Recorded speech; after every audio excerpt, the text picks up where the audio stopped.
重生后我惨遭外国资本背叛，白龙王的复仇开始。所有棋子都布局好了吗？全部布局完成，开始行动。目标 FaceCook， 谷歌，鸭梨，方向做空。一声令下，操盘手们在键盘上飞舞起来。给我在 FaceCook 那边刷霸国卸任官方高层的黑料，什么毁三观，什么最不能让霸国人接受，就给我曝光什么。安卓系统和 iOS 系统炸弹给我准备好，随时准备引爆。在霸国赔了多少钱，我要这3家公司全部给我补上。三金，你想摘我桃子，却没料到最后被我们摘了果子吧？呵呵，托你的福，我现在股价高升，公司市值翻了2倍了。Boss 出大事了！什么事这么着急 ？FaceCook 上突然爆出了无数霸国高层的黑料，全都上热搜了，包括现任地主的，还有很多基金会成员的丑闻在内。什么？那你赶紧让人删帖封号啊！找我汇报干什么？后台失控了，怎么都登录不上去，但用户却能正常使用。技术总监查了很久都查不出问题。那把网线啊，或者把服务器的电源关了。一旦事情搞大了 ，FaceCook 就别想再开下去了。技术总监已经关闭服务器了，可是他说 FaceCook 好像有备用服务器，根本不在霸国境内，也查不到底在哪里，我们怎么办啊？几小时后，马特直接被霸国警方逮捕 ，FaceCook 公司也被迫退市。金总 ，FaceCook 几乎全部的市值都被我们做空赚到手，最后因为 FaceCook 的股价比白纸还便宜，甚至都不需要我们捕获清偿，很多绝望的股民都白送给我们了。还为小菜而已，正餐明天就会端上桌。另外一边，贾布斯和莱利兄弟俩通了电话。贾布斯先生，你听说马特的事情了吗？听说了，应该是三金干的。三金要开始他的报复了，我们肯定也逃不掉的，怎么办啊？放心吧，我们主营的产品都不涉及舆论方面，三金最多就是做空我们的股价罢了。他要敢做空，我们反手就公布今年的财报，直接把他套牢。贾布斯先生，别来无恙啊！FaceCook 的事情是你搞的吧？你说呢？何必呢？好歹公事一场。你这话说的就很搞笑。你们背叛我的时候，怎么就没想过咱们好歹公事一场呢？那是霸国官方要求的，不是我们能控制得了的。但你的行为却纯纯的是泄愤行为啊！对，你们是被逼无奈才背叛我的。你是来威胁我的吗？当然不是了，贾布斯啊，咱们也在一起工作这么久了，你身体不好我是知道的。我来就是想提醒你，别光顾着忙工作，一定要定期去医院检查身体。三金在贾布斯身边安排了一个通灵师，就是为了现在启用他。我的身体怎样，不劳你操心。别给脸不要脸，你再这样下去，迟早被通灵师给害死，你懂吗？三金越是嘲讽通灵师，贾布斯就越是暴力，加大药量。最后通灵师及时赶到，贾布斯这才恢复了正常。贾布斯先生，你的病才刚刚好转，切不可情绪波动太大。那个三金上门，估计就是为了想早点气死你的。我也是这样想的。三金现在与我势同水火，肯定是什么损招都往我身上招呼。您放心，他的话我不会往心里去的。这是我最新调制出来的灵药，您拿着吃吧，1天3次。之前不是1天1次吗？怎么变多了？药物不同，药效和药量当然是动态变化的。您是学理科的，应该懂我说的意思吧？隔天，三金埋伏在鸭梨和谷歌公司的内部，开始引爆炸弹，这让正在使用安卓和鸭梨手机的用户们突然黑屏了。什么情况？为什么手机打不开了？我刚攒了3个月的工资才买的鸭梨手机，怎么它变成板砖不能用了？我们去消协告他们。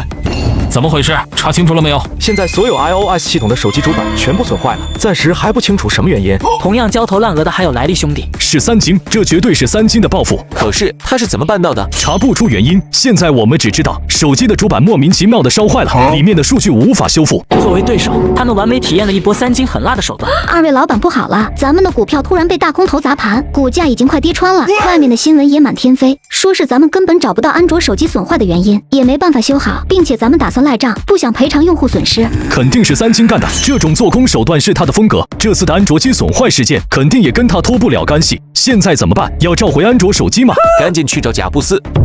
boss， 1天的时间，谷歌的市值蒸发了1.3万亿，鸭梨更惨，直接蒸发了接近2万亿。而且专家们还说，这2家公司还有继续下跌的空间。妈的，一石二鸟，一箭双雕，白龙王啊白龙王，你当真好手段啊！此时莱利兄弟来到了鸭梨公司。贾布斯先生，你没事吧？我当然没事了，我现在感觉身体很舒适，应该是通灵师的灵药起效果了。贾布斯先生，这次三金来势汹汹，我们该如何应对啊？是啊，股价已经跌得惨不忍睹了，你快想想办法啊！召回所有的事故手机，除此之外别无他法了。我们2家生产的手机多达15亿部，全部召回的话，那得花多少钱啊？你们不想股价跌到比废纸还便宜，就按我说的去做。只有保住用户，才能保住股价和公司。行吧，我们按你说的办。我只希望三金别再在这个时候趁人之危了。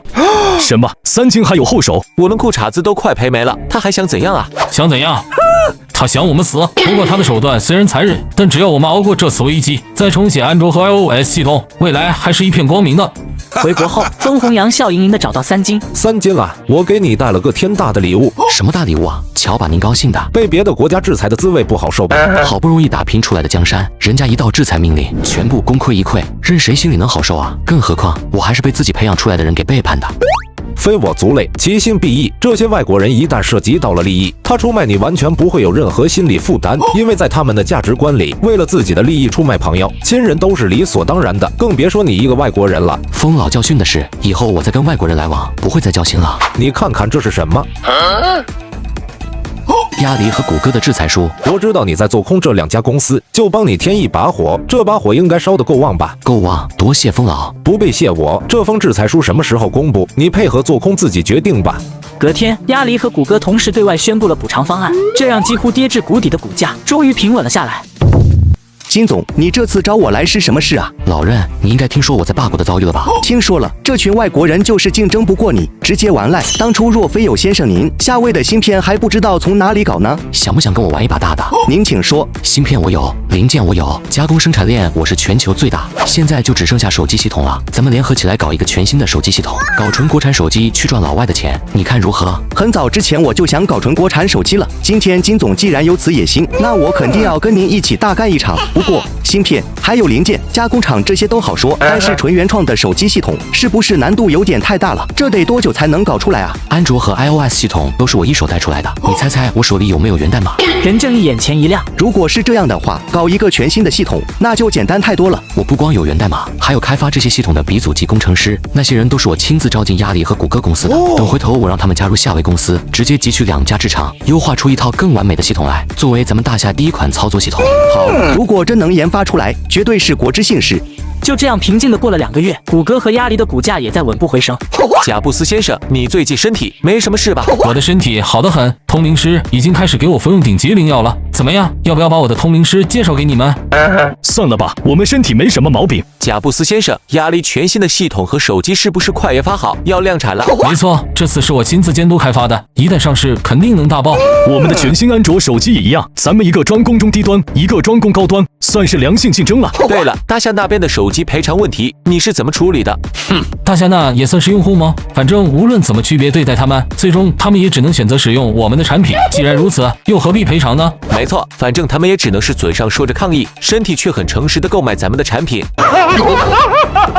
贾布斯先生，你笑什么？我笑三金吴某，我笑大夏手机厂商受制。若是他能在这个时期搞一款全新手机，还打着大夏纯国产的名号，你们说会怎么样？是啊，三金有资金也有技术，没想到他被我们撵出公司之后，竟在不敢在手机领域有所作为，也不敢在我们最虚弱的时期出来抢市场。突然，3人的手机同时响了起来。boss 不好了，三金刚刚宣布跟夏威手机合作，研发出来了纯国产手机操作系统。据说这次要发布的产品不仅有手机，还有平板电脑、笔记本电脑、智能穿戴设备。